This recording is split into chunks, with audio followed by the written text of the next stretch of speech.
We had the good fortune of catching up with Christine Page again, this time talking to her about her new book, 2012 and the Galactic Center.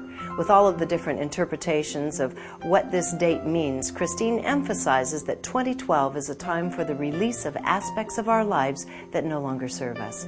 She says these powerful energies will give us the capabilities of reaching into our highest potential. But first, we have to answer some deeper questions.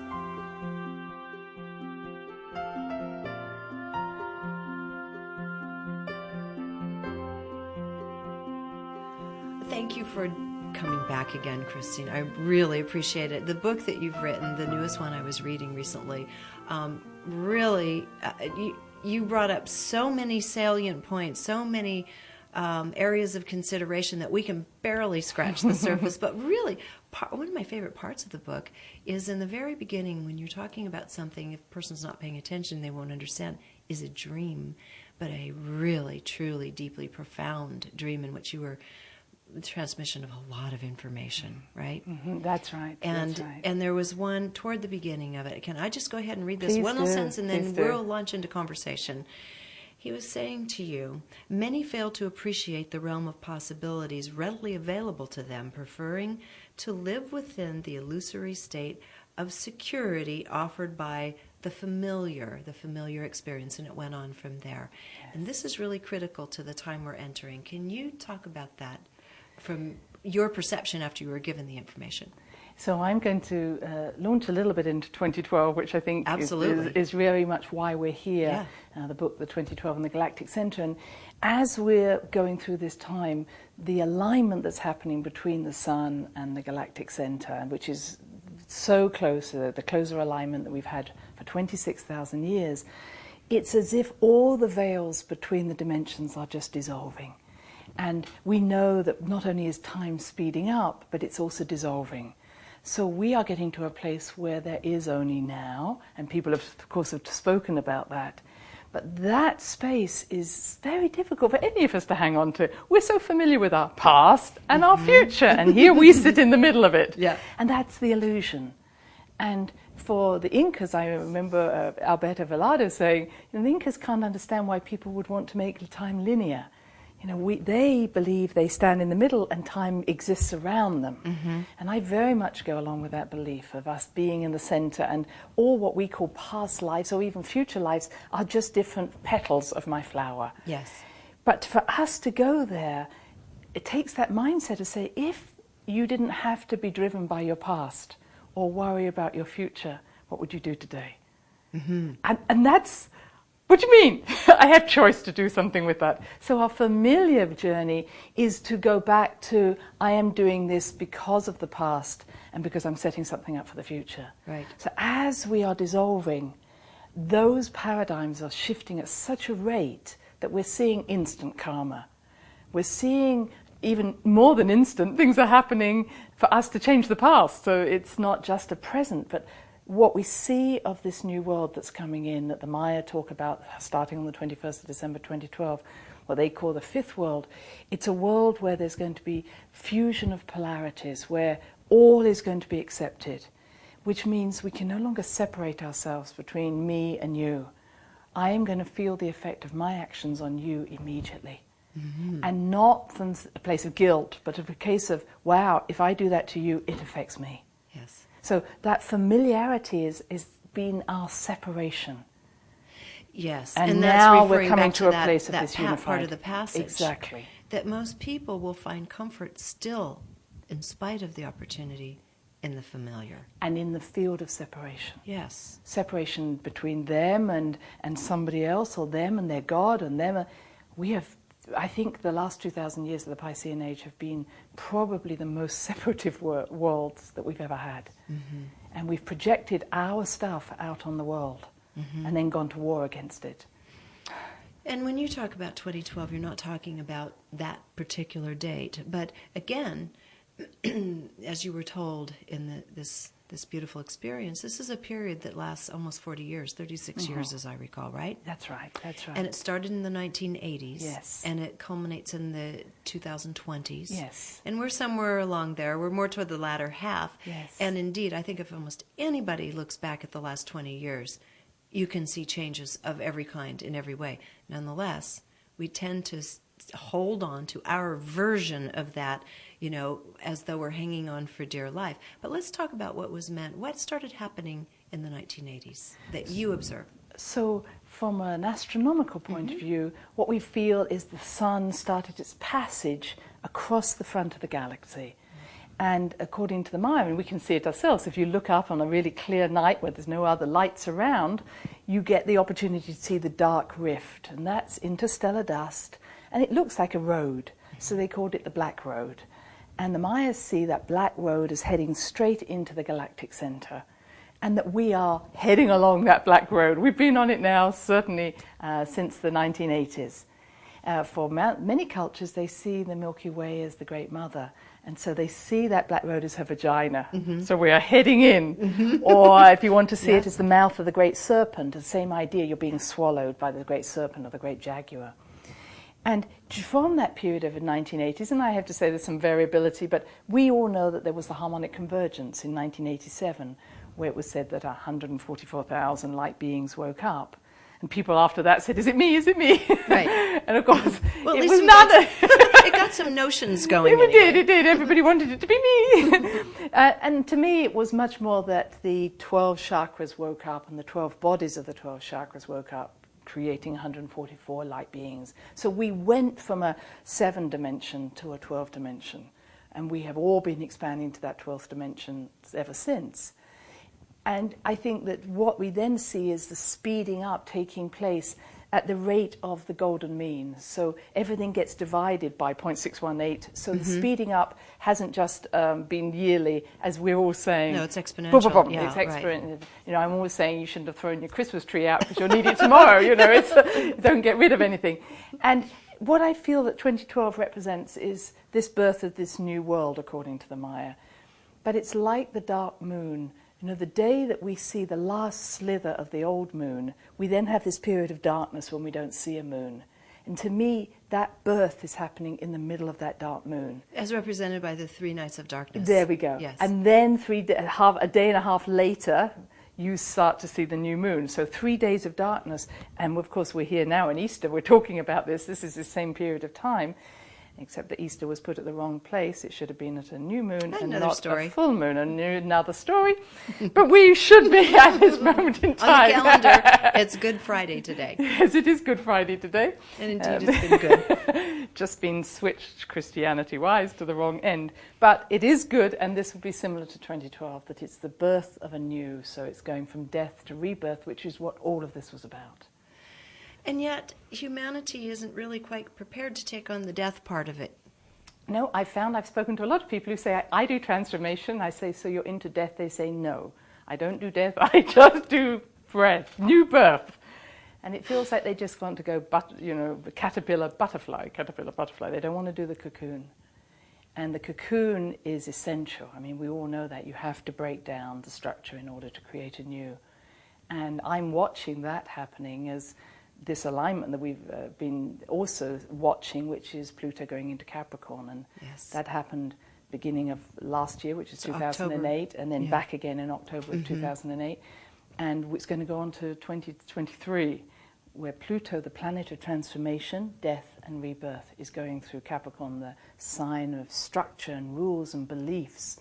And I'm watching, myself included, everybody being taken down into their own underworld to face that which they have preferred to avoid, so that they can die to the old.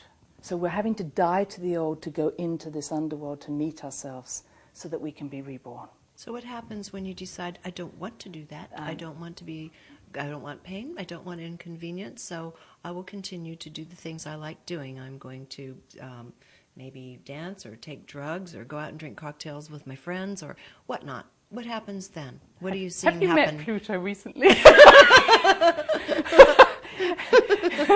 Just to let you know that Pluto also is not masculine, it's feminine. It was only during the Greek and Roman times that they actually put a god in the underworld. Prior to that, it was every other culture has the goddess in the underworld, the dark crone. And the word Pluto actually comes from Plutonius, which means a gem. And so what she's saying is, I am the repository. I hold your gems, and you have to come down here to get them. And the gems are our consciousness. So if you're covering it up with cocktails and cosmopolitans with the girlfriends, yep. highly unlikely she's going to come to you. She's coming. But she will make you uncomfortable. Oh, she will make you extremely uncomfortable. If you choose not to do this journey. Let's talk about what that looks like and what you see around you. And the biggest challenge is our beliefs. I mean, truly, I'm watching any of us, and again, I don't ever exclude myself from this, but my belief, or anybody's belief, is a part of the Capricorn structure. So, oh, look how much I'm doing for humanity. Pluto says, we got some different plans. And really, as I'm in my work of helping people, I'm watching people suffer. I mean, whether it's their loss of their jobs or loss of their homes. But in some ways, that's material. It's when you have nothing to believe in, when your beliefs are being shattered. And we hang on. And what she says is, I will strip the meat from your story until we get down to the gems. And I don't care that you try and hang on to that story, because she is the great vulture who's going to strip it away. And you may feel I'm unloved, or God doesn't love me, or I've done something wrong. And what I've heard from the Great Mother, she's saying is, no, you never know how much I love you. I'm doing this because I love you. And it's that love that she said, I will not let you be less than you are. And this applies to every sentient being on this planet. Every sentient being. And you know, we're in the middle, as we say, we're just around Easter at this time, but we've been through winter. And, you know, you don't see a plant going, oh, my leaves, can I stick them back on again? You know, nature kingdoms understand it, like the moon cycle understands it. But human beings think that they can live in a 24/7 world and nothing ever has to shift.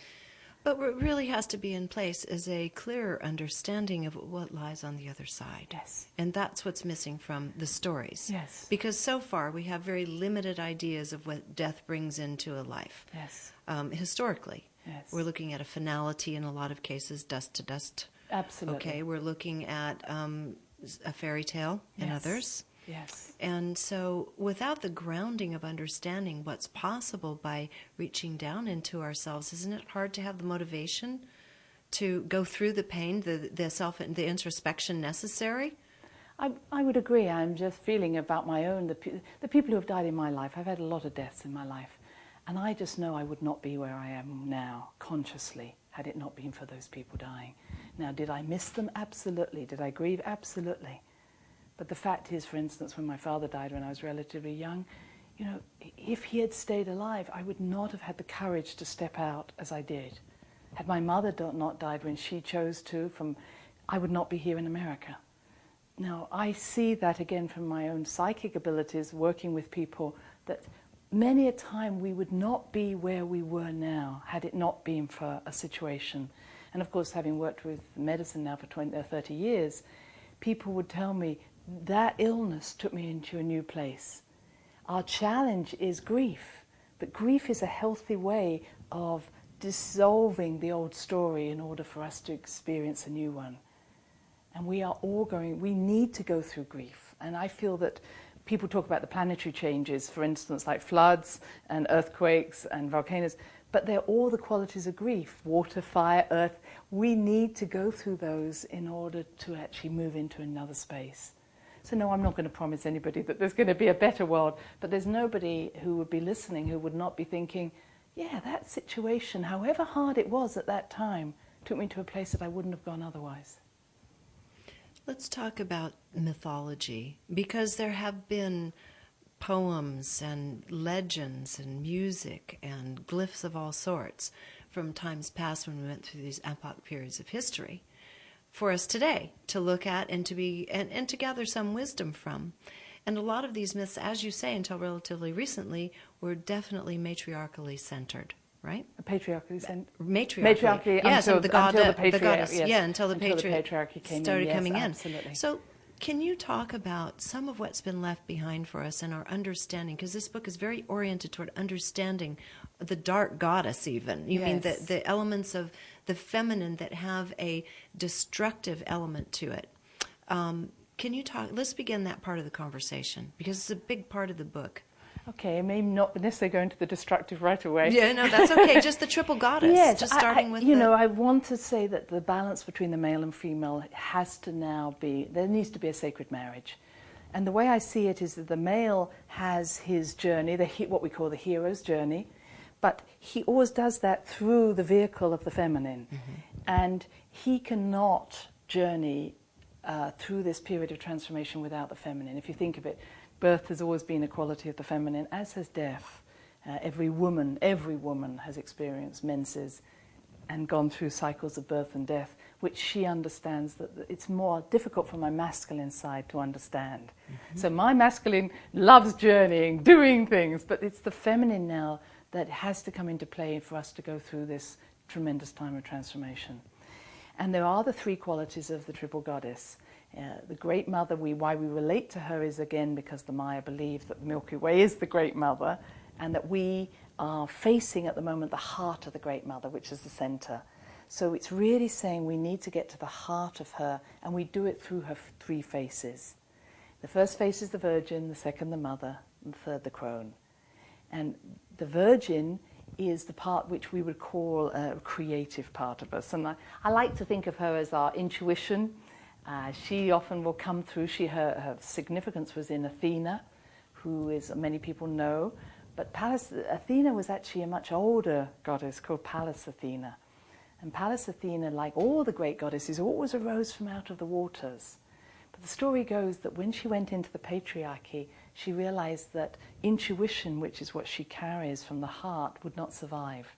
So she became swallowed, or was swallowed within her mother, and she gives her father Zeus a headache, and they chop off the top of his head, and out comes Athena, fully armored over her heart. And now wisdom is only seen in the head. And I think that's the symbolism of a lot of us, both as men and women, are coming back to trusting our intuition of the Virgin through our heart. Mm-hmm. And just want to say, something that surprised me was that the word virgin actually means to be complete unto yourself without the need for another to make you whole. Mm-hmm. And I thought, wow, what would that be like if every child that came onto this planet was told, you are welcome as a unique individual that doesn't need another person to make you whole. Yes, absolutely. What a difference that would be. Absolutely. But unfortunately, the mother, which we get to next, often gives a very different signal to the child in their own need to be needed on an emotional level. Exactly. On our plane. Let's talk about what the mother in the goddess realm is actually like. So the mother in the goddess realm, she probably is the one that's got most of the press, hasn't she? If people look at the feminine, it'd be Mother Mary or the mother image, the Demeter character, the Isis character. But interestingly, not only does she give us nurturing, that's what everybody knows of her, she's her abundance, and this is a time for abundance. But she's also carries the cornucopia, she carries the harvest. And once I looked at that, I thought, well, that's interesting. She's not just saying, I'll create this, but you've also got harvest. And that makes me realize that I need to use the mother quality to eat the fruits of my endeavors, to enjoy what I do. And I'm not always good at that. I'm really good at creating, but I don't always take the time to stop, to be nurtured by my creations. And to me, that's a really important part, this balance that the mother asks for us, time to work and time to play. And she's saying, if we come from a place of poverty, we always are working because we have such a fear of taking time out. And she's saying, the more time you take out, the more abundance will come. That's such an important message. Certainly in Western culture, we don't get that. I think the Eastern cultures, at least certainly spending time in India, they seem to understand innately the value of having time. Yes. And absolutely. We've forgotten. You know, I often relate it to the heart, you know, because the outer vessels, the blood vessels of the heart, are what I relate to the mother quality. They're the coronary blood vessels. And interestingly, the heart itself only ever gets fed during the relaxation phase called diastole. Isn't that interesting? Very interesting. Our increase in heart disease is because nobody's taking time out to relax. Yes. That's such an important point. I hope everybody has a pencil out right now, is sketching it anywhere, even on the palm of their hand. This is really critical to us. Otherwise, how do you have time to reflect even and use the other virginal part? Yes, exactly. And I might just like to say to men that the erection is also only caused during relaxation. Yes. And our whole increase in drugs That's for true. performance would actually not be needed if every man realized that actually his performance abilities are increased during the relaxation phase. Thus, the vacation to Hawaii. It is. It's a parasympathetic issue. But still, this would be something that is an innate part of our lives every day. Yes. This period of downtime, as it were, to rest and enjoy the fruits of our labors. Yes, and that's so hard. I meet so many people. I go, how do you celebrate what you've done? Oh, I don't, because they've been told it's big-headed. It's not that important. Anybody could have done it. Or afraid if you take your eye off the ball, it'll go away. Yes. And that's the ego. I wanted to just say that the ability to celebrate what you've done is the ego, not something that you should try and get rid of. It literally is the marriage between the idea and the matter. The ego is, I did it. Yeah, you don't want to let... the genuine ego, yeah, you need to You have need that for that. your own growth and survival. And that somebody, if they don't have an ego, you basically cannot do the whole cycle. Because it's the very, again, what the mother is saying is, feed yourself at harvest time, because that's what's going to get you through the winter. And I think, just as I did a moment ago, that word is often really misused. Right. When we're talking about an unhealthy fear or attachment, and we're calling it ego, and that really, and I apologize for that because that's actually inaccurate. But nonetheless, it is a fear. It is a fear that keeps us in that space of not allowing ourselves to celebrate and take the time for ourselves. Yes. So we get that one, I hope, loud and clear. Okay. Let's go now. Are you finished Yes, on the mother? I think Let's I'm go to the finishing. crone? Yes. Okay. So the crone, I've started to talk about her. She also has if I come back to my Virgin, the Virgin carries the blueprint of what you're here to do, the completeness of yourself without the need for another to make you whole. So what I see, it's like before you came down here, you created a jigsaw lid. All right, and then you came down here, and you said, I know what I'm going to do down here. You come down here, and you got 5,000 pieces and no jigsaw lid. You forgot it. And of course, that's why we need our intuition. It was like, now what was I going to do? And so that jigsaw lid is often called the spiritual blueprint, the higher self. My guidance holds it. But it's that we said, I will come down and bring heaven onto earth.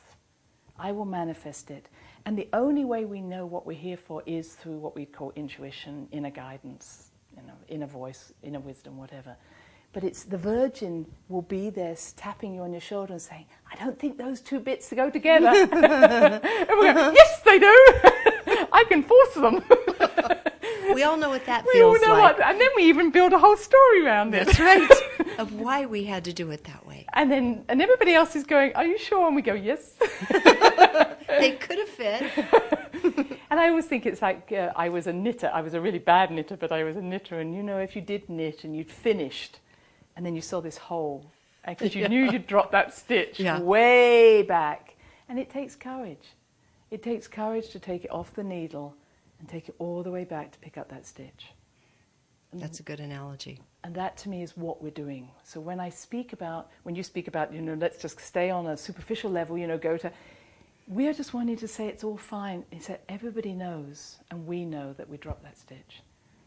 Well, if we didn't know, society and the crumbling of the institutions are certainly reflecting it back to us at this time. You talked about the crone a moment ago, and it's interesting because certainly in the United States, I don't know how it is in England or the rest of the West, but that word has been associated with witch and ugliness and undesirability on every level. And there is a really, I'm sure as soon as you say crone, a lot of the females watching this are thinking, oh, I don't want to be a crone.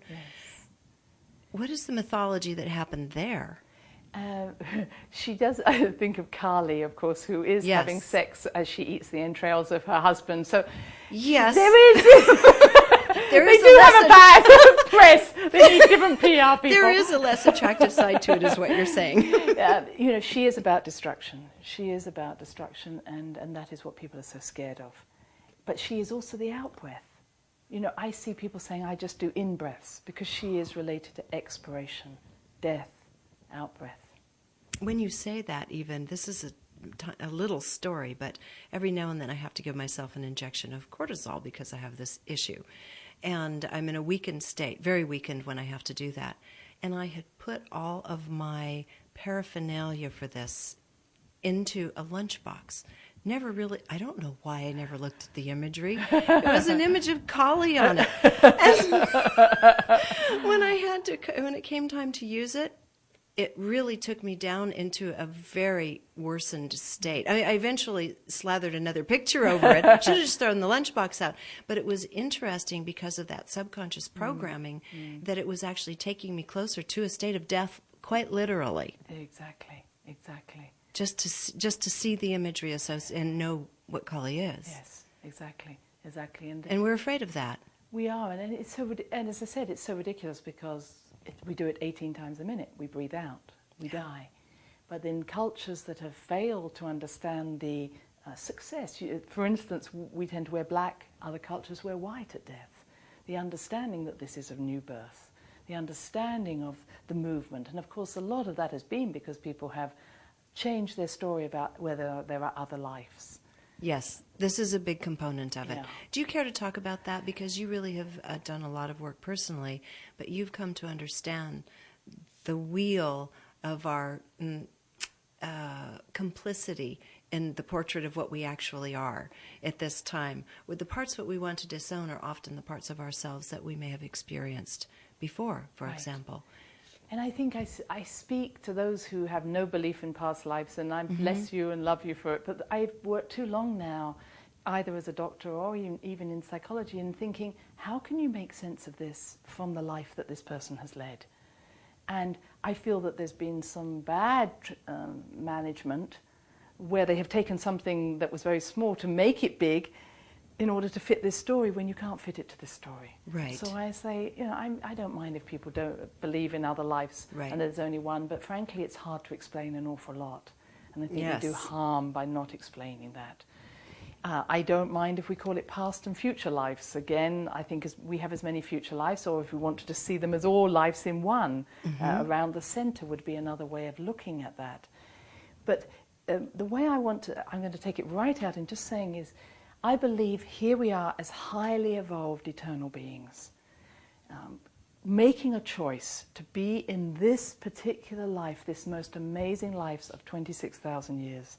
And we said, I will go and finish my karma for the last 26,000 years. And that could be 1,000 lives, who knows, few lives. But I'm coming down here and I'm going to do all of that. And I could just imagine my guidance saying, are you sure? You're going to do it all in one life? And I went, easy! They're saying, oh my God, she's up. Let's get going. Of course, then I forgot the lid and it was like, excuse me, beam me up. Can I have my lid? So the idea that we came here, I want to, again, appreciate the people who do not believe that they chose their family or they chose when they were going to be born or where.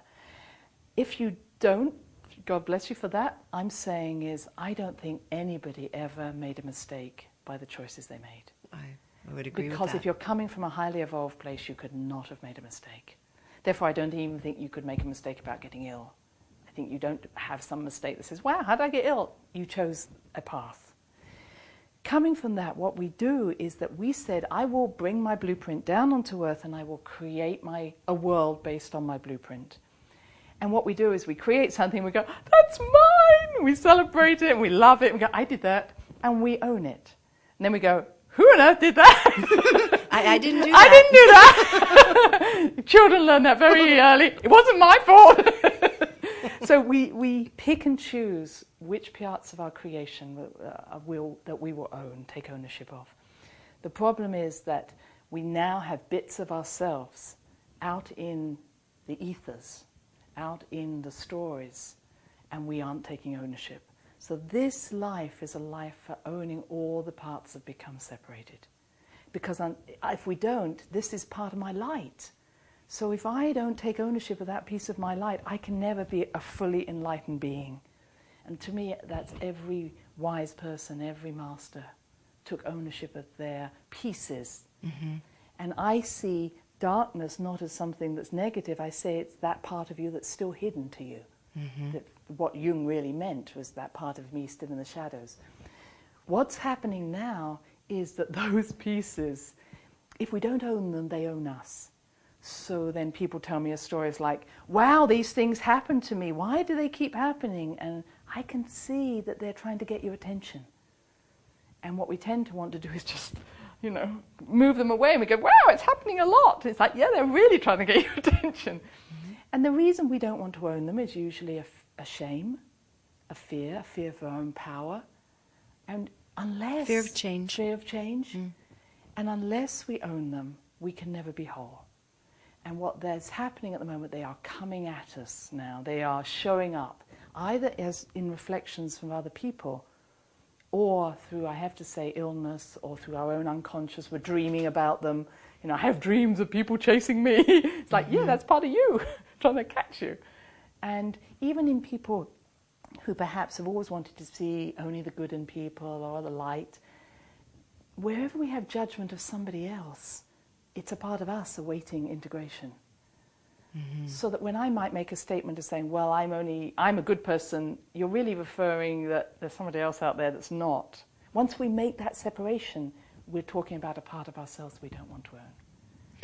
This is huge, because it's the most uncomfortable aspect of introspection. Yes, it is. And of course, in this country especially, we're really good at pointing fingers.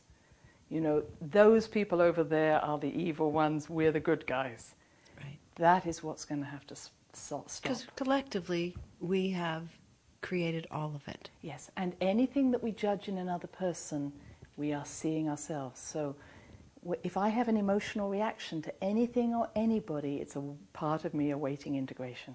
Mm-hmm. We could all go to the same movie. We'd come out and I'd say, God, did you see that person? And you'd say, no, I didn't see that character. I was so caught up in this character. We can only see what we already know. Absolutely. So our perceptions will all be different. So wherever I might have a passion for something, I want to help those who are poor, I have to say, where's the poor in me first? If I have an unfairness about this, I have to look at where it's